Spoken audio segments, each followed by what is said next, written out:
आज हमारे बीच में महिला उत्थान सशक्तिकरण ट्रस्ट की संचालिका श्रीमती रेणु रितोले जी उपस्थित हैं। उत्तराखंड सामाजिक संस्थान संगठन ने आज इनका सम्मान किया है। मैं मैम आपसे जानना चाहूँगा कि आपको एक तो इस कार्यक्रम को करने की, संस्था को बनाने की इंस्पिरेशन कैसे मिली और आपने कैसे शुरुआत किया और आज जो है कितनी महिलाएँ जुड़ी हैं आपके बीच में? तो थोड़ा-सा अपने ट्रस्ट के बारे में बताएँ। नमस्कार पहले तो आप सब लोगों को और मैं सबसे पहले आपके चैनल के द्वारा आप सब लोगों को ही नमस्कार करती हूँ और सबका आभार व्यक्त करती हूँ कि आप सब लोगों ने मुझे इस लायक समझा और जहाँ तक आपने जैसे कहा है कि मेरे को इसकी प्रेरणा कहाँ से मिली है, तो जैसा कि मेरा बचपन बहुत वैसे गुज़रा है, मतलब कि परवरिश बहुत अच्छी रही बट एक रूढ़िवादिता उसमें मैं पली हूँ, जिसमें मतलब कि घर से बाहर नहीं निकलना और लड़कियों मतलब हम लड़कियों को घर से बाहर निकलने की मनाही थी। तो उस समय का समाज भी कुछ ऐसे था कि ज़्यादा लड़कियों को बाहर निकलना पसंद नहीं करता था, तो वही हमारे माँ-बाप ने भी अपनाया और मैं 5 भाइयों की अकेली बहन थी, तो भाई लोग भी नहीं चाहते थे कि मैं घर से ज़्यादा बाहर निकलूँ। तो लेकिन परवरिश बहुत अच्छी दी है, मुझे अच्छी एजुकेशन दी है। मैंने पीजी किया हुआ है उस टाइम का और मैंने इको से पीजी किया है और उसके अलावा मैंने टाइपिस्ट वगैरह सब कुछ सीखा। स्टेनो की मेरे पापा ने मेरे को ट्रेनिंग दिलवाई। बाकायदा मैंने सब कुछ सीखा है।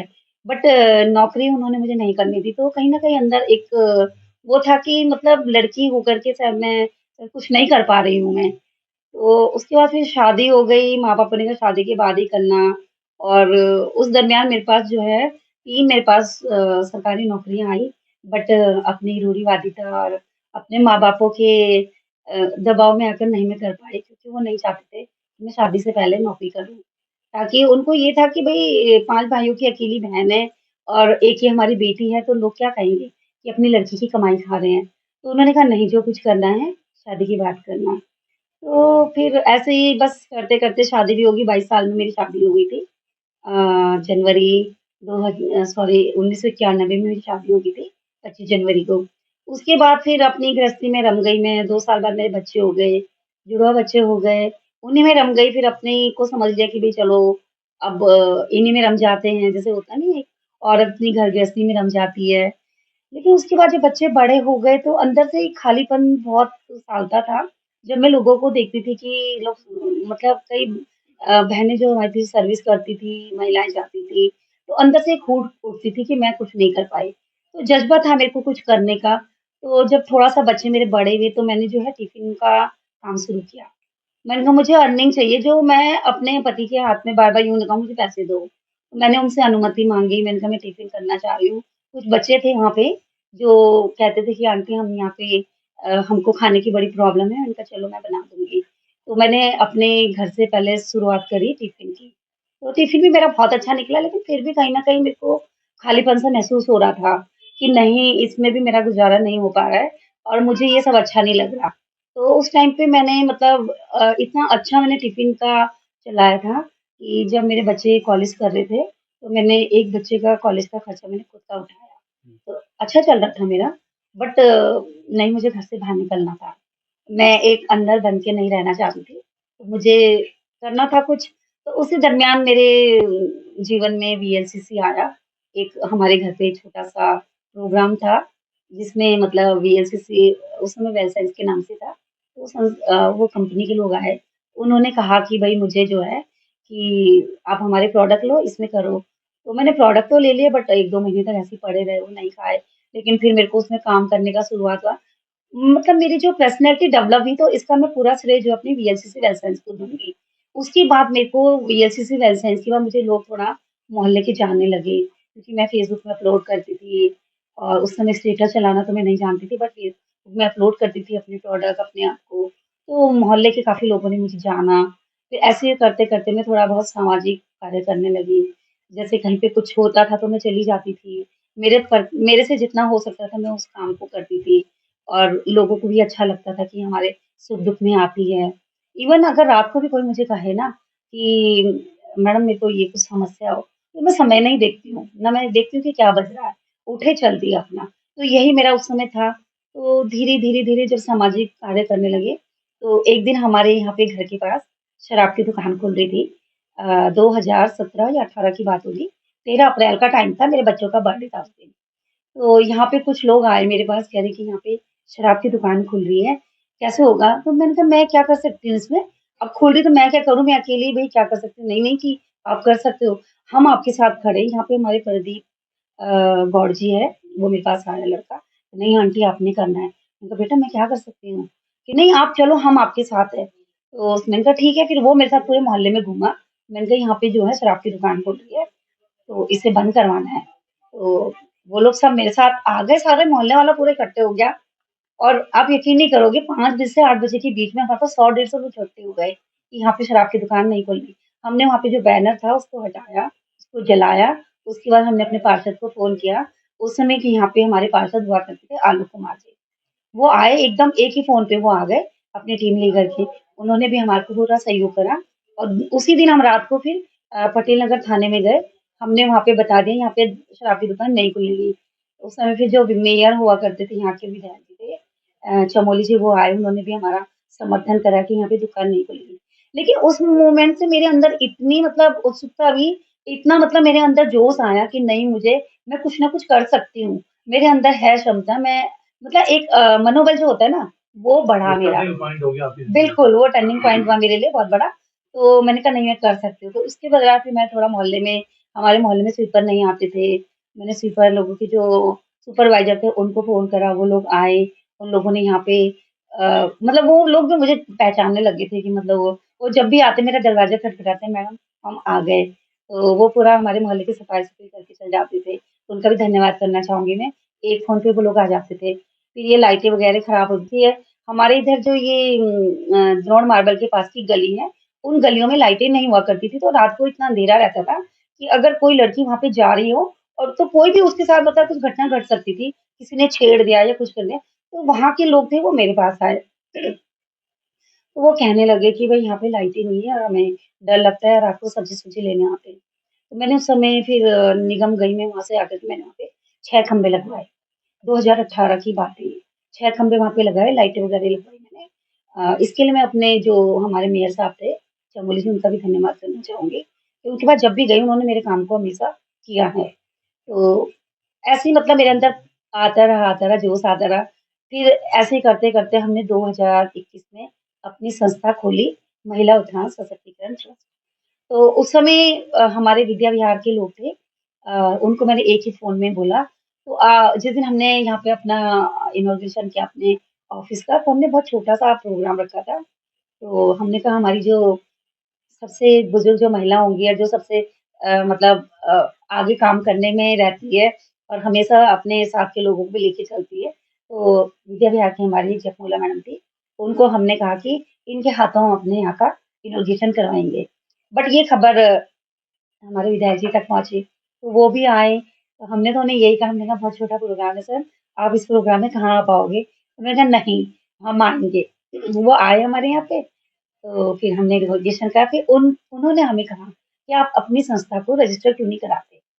तो एक मतलब मनोबल सा मिला कि भई ये भी हमारे साथ हैं।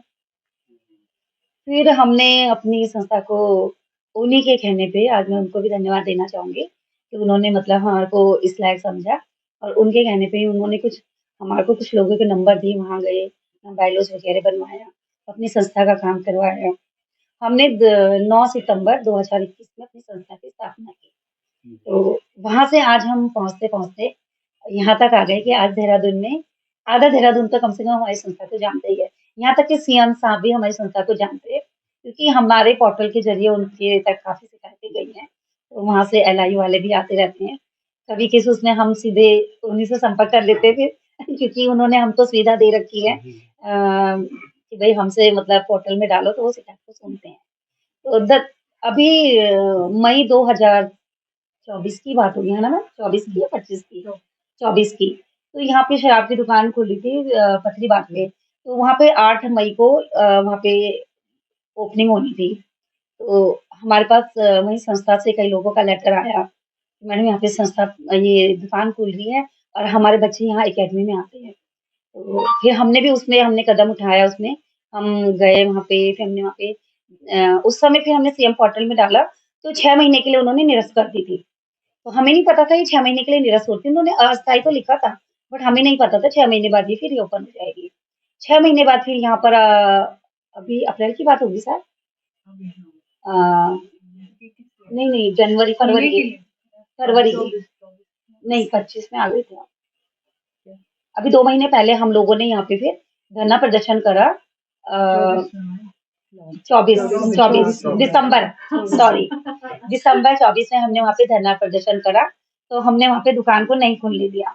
लेकिन फिर जब हम डीएम साहब के पास भी गए, सीएम पोर्टल में भी डाले, बड़ी निराशा हुई हमें कि मतलब हम उसको रोक नहीं पाए, क्योंकि उन्होंने कहा कि उनके मानक के उस पे वो सही बैठ रहा है, लेकिन हमारे उसके हिसाब से तो नहीं है। वो लड़ाई हमारी अभी भी चल रही है, ठीक है? हम अभी भी उसके लिए हम प्रयत्नशील है कि वो दुकान हम वहाँ से हटवाएँगे और हम चाहेंगे कि भई हमारी बहनें तो तत्पर रहती, लेकिन दूसरे संगठन भी हमारे साथ कदम से कदम मिलाए, तो हम ऐसी जो ग्रोसरी के नाम पे इन्होंने शराब की दुकानें खोली हैं, उसपे हम यहाँ देहरादून के अंदर पूरा बंद करवा सकते हैं। क्योंकि ये इन्होंने क्या कर दिया है, एक तरफ तो कहते हैं नशा मुक्त हम देश बनाएँगे, बट इन्होंने कर दिया है कि दस नशा मुक्त नहीं, नशा युक्त बनाओ। घर-घर का बच्चा जो है आराम से शराब लेने जाए। पहले तो लड़के जाते थे उस पे ठेकों पे, लेकिन अब लड़कियाँ भी ग्रोसरी की दुकान में आराम से जा रही है, ले रही है। तो ये समझ में कुछ नहीं आ रहा है, मतलब ये क्या हो रहा है? तो इसकी तरफ भी हम प्रयत्नशील है कि यहाँ पे देहरादून के अंदर जितनी भी ग्रोसरी प्लस वाइन की जो दुकानें हैं, हम उसपे भी हम फ़ोकस कर रहे हैं और अपने ईश्वर पे भरोसा है कि शायद हम कामयाब हो जाएँगे। और हमें आप जैसे संगठनों का भी साथ चाहिए, तो आशा करती हूँ कि आप लोग भी हम लोगों को इसमें मतलब आगे बढ़ने में हम लोगों के साथ कदम से कदम मिलाएँगे। धन्यवाद। मैम अभी कितनी संस्थाएं रन कर रही हैं इस टाइम पे आपकी? इस समय हमारी 3 संस्थाएँ तो रन अप पे हैं जी। और 2 संस्थाएँ हम खोलने वाले हैं। एक दूधली में और एक हमारी है नई बस्ती चिक्कूवाला में। तो दूधली में भी हमारी शायद 1-2 महीने के अंदर खुल जाएगी और यहाँ पे भी हमारी 2 महीने कम से कम लगेंगे हमें, 2 संस्थाएँ और खोलने में। और इस समय जहाँ तक है, हमारे साथ मतलब अपने कारगिल क्षेत्र की बात कहूँ, तो 500-600 महिलाएँ हमारे साथ जुड़ी हुई हैं और हमारे को तन, मन, धन तीनों से हमारे को सहयोग करती है। जब उन्हें हम कहते हैं तत्पर हमारे साथ रहती है कभी। इस संस्था में आप क्या ट्रेनिंग देती हैं, क्या करती हैं? कैसे रन नहीं करती हैं ये चीज़ें? शुरुआत तो देखो हमने अचार से की थी। जब हमने जिस दिन हमने यहाँ पे अपना वो किया था, हमने अचार बनाए, हमारी बहनों ने अचार बनाया, मिर्च का अचार बनाया, लहसुन का बनाया और नमक उन्होंने पीसा सिलबट्टे में। वो नमक भी हमारा इतना फ़ेमस हुआ कि लोगों ने हमसे लिया। हमारे पास बचता ही नहीं था कुछ भी। फिर चाय पत्ती का मसाला बनाया, वो भी हमारा सब कुछ बिका। फिर मन में आया कि देखो अचार घर-घर की नींव तो है, पर साल भर में खत्म होते हैं, कोई कितना अचार खाएगा? तो फिर हमने फ़ोकस किया धूपबत्ती और अगरबत्ती में। तो उसका काम हमारा जो है सिंगल मंडी और कुसुम विहार से हम लोगों का चल रहा है और इसकी मार्केटिंग हमारी ऋषिकेश लक्ष्मण झूला जहाँ पे हमारी शाखा है, वहाँ से हमारी मार्केटिंग होती है। तो कितनी उसमें महिलाओं को रोज़गार मिला अभी तक?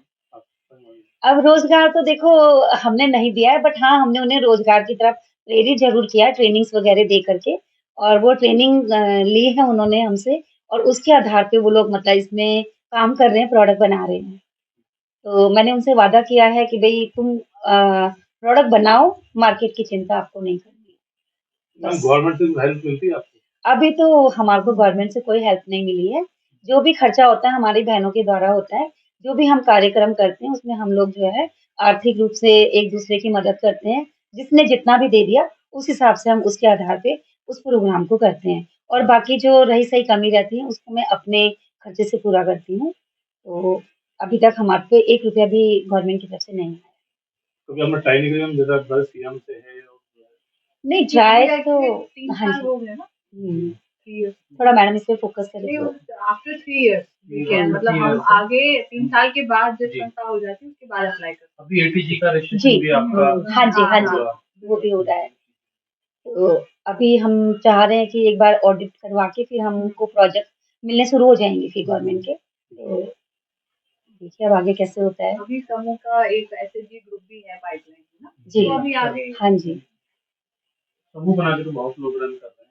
समूह तो हमने बनवाया है, बनवाया उन्नति है। स्वयं सहायता समूह के नाम से, लेकिन अभी रजिस्टर्ड नहीं हुआ है, रजिस्टर करवाना है।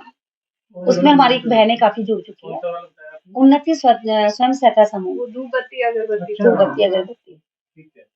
हुँ। बात है मेरे पास कुछ जी एफिडेविट वगैरह जाता है वो मैंने बनाया